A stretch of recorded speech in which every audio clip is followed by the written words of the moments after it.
Mamimiss ko guys ang place na to kasi aalis na ako sa company, tapos syempre hindi natin alam kung makapagtrabaho pa tayo dito. So by the way, yan ang mamimiss ko kasi minsan dito ako nagwo-work sa loob. So ngayon pupunta tayo dito para mag-install ng work.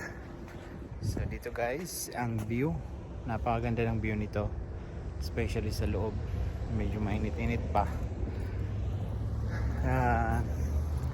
Konti lang ang tao dito dahil yung makikita dito kasi office hour, tapos yung iba umuwi na, tapos wala pang visitor kasi mamaya pang alas 4 yung allowed nila na time.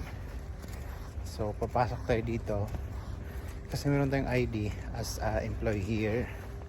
Hello guys, good morning. Nandito tayo ngayon sa Cobar Danang Road. So ayan ang liwalas ng panahon.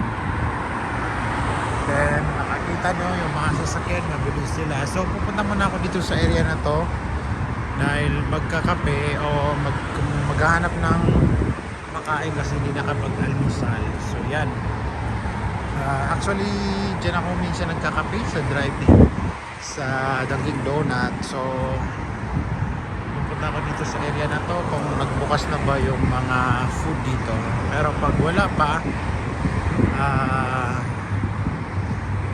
kasi maaga pa lang hindi pa nagse 7 AM.